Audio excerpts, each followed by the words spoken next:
Hello, magandang araw po sa ating lahat, sa ating mga kababayan from Luzon, Visayas, and Mindanao. Welcome po sa ating Munting Tinig channel.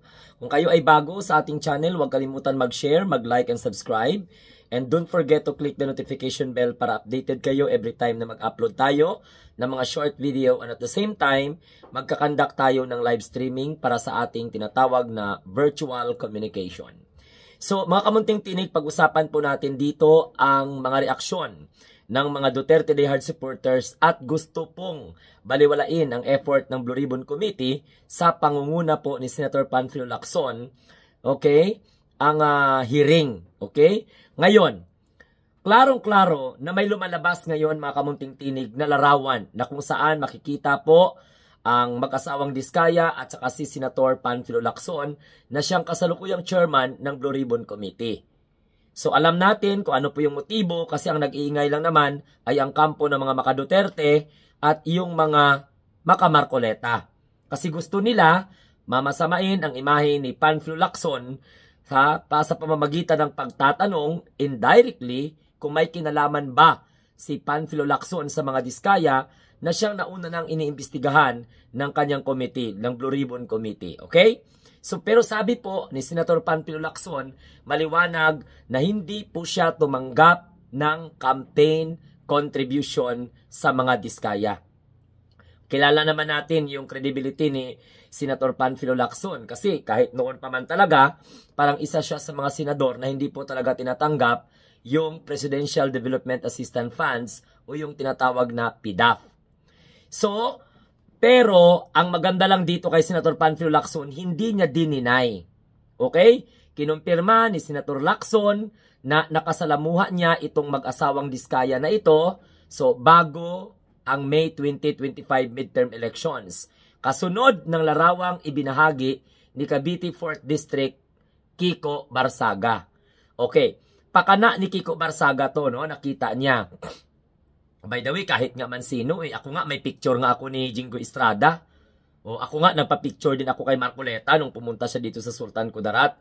No, 2022 election yun, if I am not mistaken. Pumunta sila dito sa Sultan Kudarat, may picture din ako kay Jingo, may picture din ako kay Marcoleta.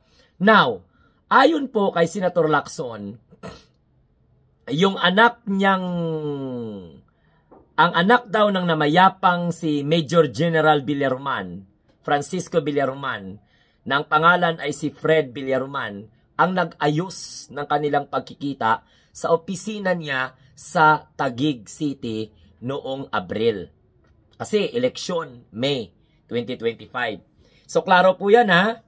Okay? Kinumpirma po mismo ni Senator Ping Lacson niya na itong dalawang mag-asawa ay nakasalamuha. At alam naman natin na iniimbestigahan ngayon itong dalawang Diskaya na inaabugaduhan ni Marcoleta na kung saan si Marcoleta, ang kanyang asawa, independent director pala ng isang insurance company na may kinalaman din sa mga Diskaya. Pero klaro po, isinalaysay ni Senator Lacson, chairman ng Blue Ribbon Committee, kung paano po ito sila nagkitang dalawa ng mag-asawa na ito at saka ni Senator Panfilo Lacson bago po mag-2025 midterm elections. So sinabi po ni Lacson na ang nag-arrange po ng kanilang meeting ay walang iba kundi yung anak. Yung anak po, no, ng namayapang si Major General Francisco Villaroman. Ang pangalan niya ay si Fred. So siya po ang nag-ayos at nakipagkita siya sa kanya, sa mag-asawang Diskaya doon po sa kanyang opisina sa Taguig noong Abril. Ang eleksyon kasi is May 2025. So, hindi po siya tumanggap ng kahit na anumang campaign contribution o kung anumang favor mula po sa mga Diskaya. Ang makapagpapatunay yan ay ang mga Diskaya. At hindi rin din po, no, sabi niya, I did not have any idea at hindi rin alam ni Senator Panfilo Lacson, wala siyang idea kung ano po yung business nitong dalawa na to. So, kasi si Fred Villaroman, ang anak na mayapang si Major General Francisco Villaroman, ang nag-arrange po ng kanilang pagkikita para mag-usap sila doon po sa kanyang opisina. So, matatandaan po ngayon na si Lacson ay isang chairman ng Senate Blue Ribbon Committee na kung saan nangunguna sa investigasyon sa mga Diskaya. at iba pang mga sangkot sa mga anomalyang flood control projects. Kaya lang, itong mga Duterte ngayon, binabahira nila. So it's up to Senator Lacson kung ano ang kanyang gagawin. No? Kasi normal lang na magduda ang mga tao na hindi nakakaintindi sa kanila. Number one talaga na magduda dyan ay ang mga Duterte Dihad supporters at mga kasuporta ni Marcoleta. Kasi siyempre, from Marcoleta, chairmanship, napunta po kay Senator Ping Lacson. Alam naman natin na itong si Cavite 4th District Representative Kiko Barsaga, binigyan niya ng ibang kahulugan itong picture. Sa bagay, tama man din yan na ilabas, wala naman siguro problema, it's up to the chairman of the Blue Ribbon Committee, paano niya po yan i-explain. Pero klarong-klaro po yan mga kamunting tinig na talagang itinanggi ni Senator Panfilo Lacson na hindi po siya nakareceive ng kahit anumang campaign contribution mula po dyan sa mga diskaya. Ang makapagpapatunay dyan ay ang mga diskaya kung inalok ba nila si Lacson ng kanilang contribution na o tinanggap ba ni Lacson. Pero sabi niya, wala siyang natanggap na campaign contribution last 2025 midterm elections. Okay, tandaan, tinanggihan daw po ng senador ang alok nilang party list rally sa Davao. Klaro po yan ha. So I did not receive nor did the Diskayas offer. Hindi daw po siya inopera ng mga Diskaya, hindi din siya nakatanggap ng campaign contribution sa mga Diskaya. Sabi po ni Lacson dito sa wikang Ingles, I did not receive nor did the Diskayas offer any campaign contribution in whatever form. Yan ang sabi po ni Senator Panfilo Lacson, ang kasalukuyang chairman ng Senate Blue Ribbon Committee bago pinamunuan ni Marcoleta. Ang mga Duterte Dihad supporters, binigyan po ng mali siya. Itong sitwasyon ni Lacson, magkaiba po sa sitwasyon ni Marcoleta kasi yung asawa niya talaga ay talagang may conflict of interest because shareholder ng insurance company. Okay? May share po, parang 500 ata ang shares ng asawa ni Marcoleta doon po sa Stronghold Insurance Company na may kinalaman o may koneksyon o kaugnayan dito po sa mag-asawang mga Diskaya na ito, si Curly at saka ni Sarah.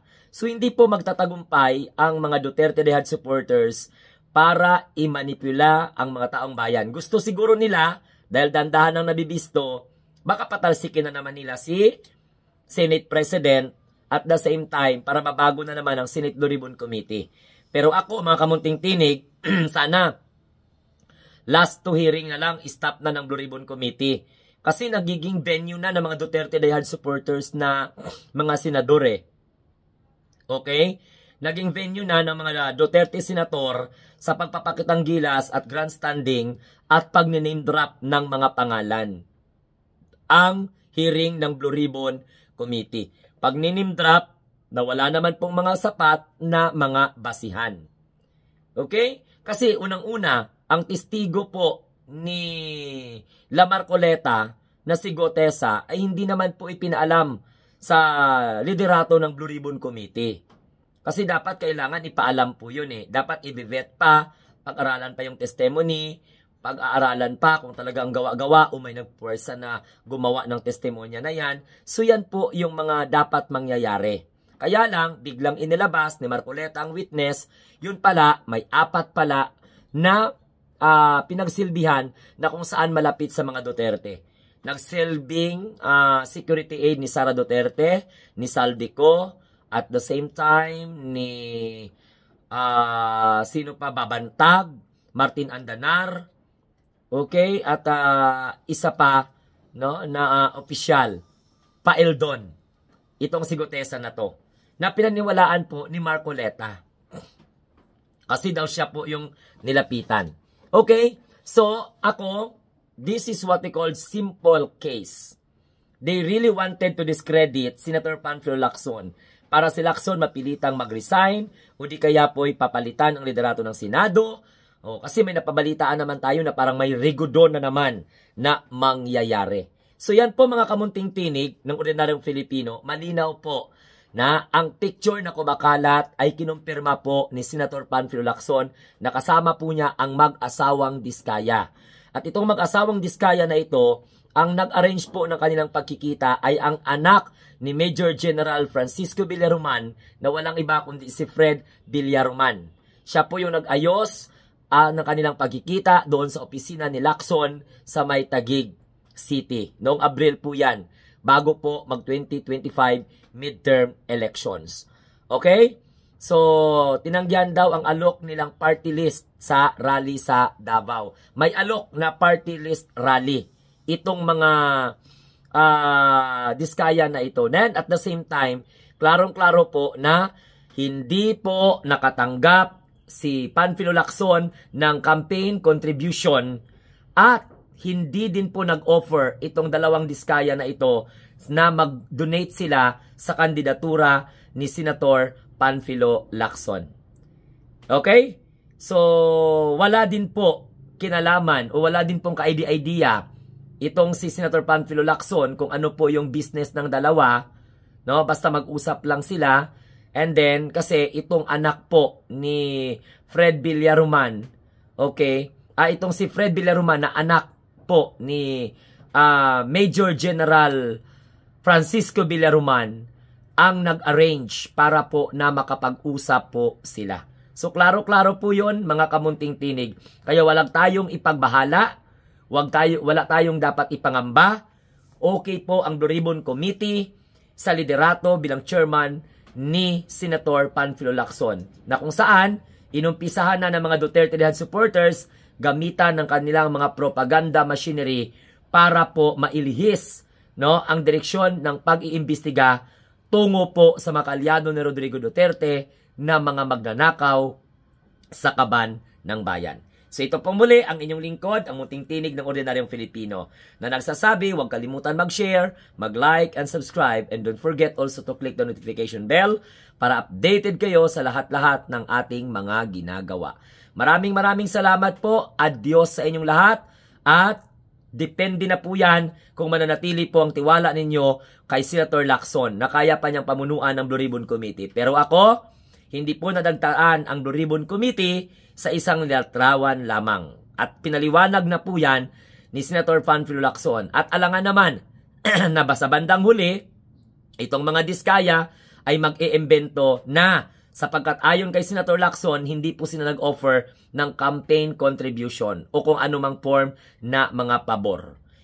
Kaya hindi po nakatanggap si Senator Panfilo Lacson dahil kahit siguro mayroon, hindi po niya tatanggapin dahil he is a man of principle also. Hanggang sa muli, ako po ang munting tinig ng ordinaryong Filipino. Always remember, tayo ang mga bagong Pilipino sa bagong Pilipinas.